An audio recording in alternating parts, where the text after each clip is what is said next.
आज व्यूअर्स से शेयर कर रही हूँ कुछ नया, कुछ मज़ेदार अपने व्यूअर्स के लिए बनाने जा रही हूँ अंगूरों के ड्रिंक की ऐसी रेसिपी जो आपने यूट्यूब पे पहले कभी नहीं देखी है। मज़ेदार और रसीले अंगूर फ़वाइद से भरपूर हैं। आज इससे जो ड्रिंक बना रही हूँ मज़ेदार भी है, डाइजेस्टिव भी है। तो इस रेसिपी को देखने के लिए वीडियो के एंड तक मुझे फॉलो कीजिए। अस्सलामुअलैकुम, welcome to my channel Nourish Kitchen Menu. Recipe पसंद आए तो लाइक और शेयर कीजिए, साथ चैनल को सब्सक्राइब करके सपोर्ट देना मत भूलिएगा। रेसिपी को यहीं से शुरू करती हूँ। ड्रिंक बनाने के लिए मैंने फ्रेश अंगूर लिए हैं। पहले तो अंगूरों को कुछ देर पानी में डिप करके अच्छी तरह इन्हें धो लेना है। अंगूरों के बेशुमार फायदे हैं, तासीर में गर्म तर होते हैं लेकिन दिल दिमाग मैदे को ताकत देते हैं। कॉन्स्टिपेशन के मरीजों के लिए अंगूर का इस्तेमाल बहुत अच्छा होता है। यहाँ ड्रिंक बनाने के लिए अंगूरों को ब्लेंडर जग में डाल दिया है।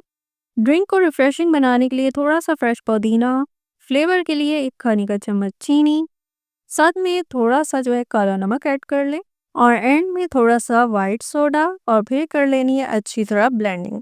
यहाँ मैं बता दूं कि अंगूर खाने के बाद पानी नहीं पिया जाता है। बहुत से लोग अंगूर का ड्रिंक बनाते हैं तो उसमें भी पानी का इस्तेमाल करते हैं जो बिल्कुल नुकसानदेह है। इसीलिए अपनी रेसिपी में वाइट सोडा का इस्तेमाल कर रही हूँ। ब्लेंडिंग के बाद यहाँ पे करते हैं ज़बरदस्त सी ड्रिंक की सर्विंग। सबसे पहले तो गिलास में आइस डालिए, साथ में बारीक कटे हुए लीमू के स्लाइसेस भी ऐड कर लिए हैं और यहाँ आधा गिलास में डालूंगी अंगूरों का ये ड्रिंक जो ब्लेंडिंग करके तैयार किया है। और मज़ीद इसमें मैं शामिल कर रही हूँ वाइट सोडा। अपनी रेसिपी में वाइट सोडा का इस्तेमाल कर रही हूँ जिससे ड्रिंक बनेगा मज़ेदार भी, रिफ्रेशिंग भी, डाइजेस्टिव भी। देखने में जितना अच्छा लग रहा है पीने में भी उतना ही मज़ेदार है। इस मज़ेदार ड्रिंक को ग्रेप्स मिंट मार्गरीटा कहते हैं। इस ड्रिंक को झटपट से बनाएं और फटाफट पी लें। चाहे तो अपने गेस्ट को भी सर्व कर सकते हैं। ग्रेप्स का सीज़न है तो फिर फ़ायदा उठाएं ग्रेप्स का। बनाएं मज़ेदार सा ग्रेप्स मिंट मार्गरीटा। रेसिपी को ज़रूर ट्राई कीजिएगा। ट्राई करके अपना फीडबैक भी ज़रूर दीजिएगा।